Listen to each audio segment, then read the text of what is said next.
जय श्री राम। आप सभी मित्रगणों का मैं इस चैनल के माध्यम से अभिवादन करता हूं।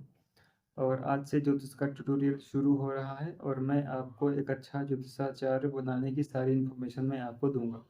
किस तरह आप ज्योतिष का अध्ययन करके अपने भविष्य के बारे में जान सकते हैं, दूसरे के भविष्य के बारे में जान सकते हैं, भूत भविष्य वर्तमान तीनों के बारे में आप प्रिडिक्शन कर सकते हैं। तो इसके लिए आपको सही इन्फॉर्मेशन होना ज़रूरी है और वह शुरू से ट्यूटोरियल में आपको देने जा रहा हूँ। बेसिक से लेकर के एक हाई लेवल तक की इन्फॉर्मेशन आपको मिलेगी और मैं बहुत ही सीधे और सरल तरीके से आपको समझाने की कोशिश करूँगा। सारे के सारे नोट्स आपको वीडियो के डिस्क्रिप्शन में मिल जाएंगे। हर एक वीडियो के बाद हर एक वीडियो का जो मैं आपको सिखाऊंगा उसका नोट्स आपको डिस्क्रिप्शन में मिल जाएगा। उसे आप याद कीजिए और समय दीजिए। एक एक करके धीरे धीरे आप एक एक स्टेप बढ़ते जाएंगे और आप एक अच्छे एस्ट्रोलॉजर ज्योतिषाचार्य बन पाएंगे। और मुख्यतः अगर आप हाई लेवल के ज्योतिषाचार्य नहीं भी बनना चाहते तब भी हर व्यक्ति को थोड़ा बहुत इन्फॉर्मेशन होनी चाहिए।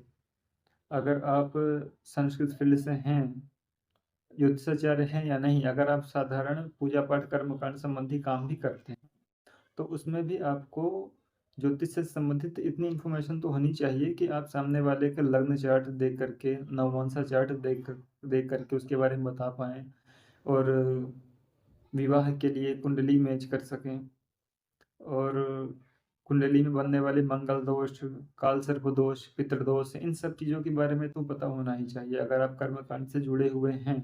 और अगर आप कर्मकांड से नहीं भी जुड़े हुए हैं तब भी आपको अपने बारे में जानने के लिए ज्योतिष को समझना बहुत ज़्यादा ज़रूरी है। तो सबसे पहले बात करते हैं ज्योतिष क्या है। ज्योतिष खगोलीय पिंडों को अध्ययन करने की एक विद्या है और इसमें नक्षत्र और ग्रहों और खगोलीय पिंडों को हम अध्ययन करके भविष्यवाणी करते हैं, प्रिडिक्शन कर सकते हैं। भूत भविष्य वर्तमान तीनों काल के बारे में हम जान सकते हैं और किसी भी व्यक्ति के बारे में जान सकते हैं।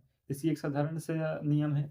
और आजकल तो कुंडली बनाने के लिए कई सारे ऐप, आप बर्थ डिटेल्स एंटर कीजिए और आपके पास कुंडली चार्ट बन के आ जाता है। उसे आप अच्छे से एनालिसिस कीजिए, एनालाइज कीजिए और सामने वाले को प्रोडिक्शन दीजिए। तो बहुत ही सरल विद्या हो गई है, लेकिन उसे समझने के लिए भी इन्फॉर्मेशन आपके पास होनी चाहिए, क्योंकि सही इन्फॉर्मेशन आपके पास होगी तभी आप सही प्रेडिक्शन कर पाएंगे। तो इसके लिए जो शुरुआती दौर पर एक सरल और साधारण तरीके से मैं आपको इसके बारे में बताऊंगा ताकि आप अच्छे से समझ पाएँ और एक अच्छे एस्ट्रोलॉजर बन पाएँ। एक नॉर्मल साधारण एस्ट्रोलॉजर से लेकर एक हाई लेवल तक प्रेडिक्शन करने के लिए जो भी इन्फॉर्मेशन होनी चाहिए वह सारी चीज़ें मैं आपको बताऊंगा और मैं कोशिश करूंगा कि एक सरल विधि के अनुसार मैं आपको बताऊं ताकि आप सरल विधि से आसानी से सीख सकें। और हर व्यक्ति को समझना जरूरी है आजकल के समय में। अगर आप कर्म कांड से जुड़े हुए हैं तो आपके लिए बहुत आवश्यक है कि आपको कुंडली अध्ययन करना आना चाहिए, ज्योतिष विज्ञान अच्छी तरह आना चाहिए। आज पहला दिवस और पहली वीडियो है तो मैं आपको ज़्यादा कठिन चीज़ें नहीं दूंगा, बहुत ही सरल और सिंपल सी चीज़ें बताने वाला हूँ। तो सबसे पहले कुंडली बनाने के लिए क्या चाहिए होता है? डेट ऑफ बर्थ चाहिए होती है। और समय बहुत इंपॉर्टेंट है, टाइम बहुत इंपॉर्टेंट है। अगर आपको टाइम पता नहीं है कि सुबह का है या शाम का है या 1-2 घंटे का डिफरेंस होता है तो आप उतनी परफेक्ट प्रेडिक्शन नहीं कर सकते हैं। आजकल के समय में यही प्रॉब्लम है कि सामने वाले को समय कंफर्म नहीं होता, डेट ऑफ बर्थ कंफर्म नहीं होगा, अंदाज़ा लगा करके अपने अंदाज से बता देंगे इतना रहा होगा, तो उसके अनुसार फिर जब प्रिडिक्शन करते हैं वो चीज़ें गलत होती हैं। तो फिर उनका कहना होता है कि नहीं, ये ज्योतिष विज्ञान गलत है या इसके बारे में जो भी प्रिडिक्शन होता है गलत होता है, पर ऐसा नहीं है। अगर सामने वाली की डिटेल्स सही है तो आप उसके बारे में 99% सही बता सकते हैं। जो भी प्रिडिक्शन होगी उसी के अनुकूल होगी, परिस्थितियाँ लाइफ में उन्हीं के अनुकूल बनती है। तो सबसे पहले आप यह ध्यान रखिए कि ज्योतिष में 27 नक्षत्र होते हैं, 9 ग्रह होते हैं और 12 राशियाँ होती हैं।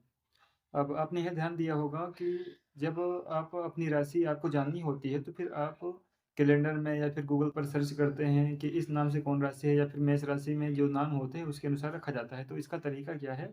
बहुत ही सिंपल तरीका है।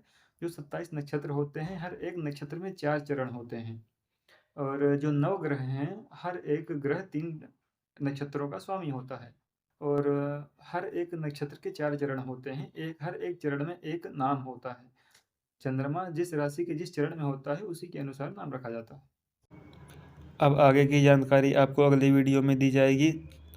12 राशियों के नाम, 27 नक्षत्रों के नाम आपको डिस्प्ले में शो हो रहे होंगे। आप इनको लिख लीजिए, कहीं नोट कर लीजिए और इन्हें याद कर लीजिए।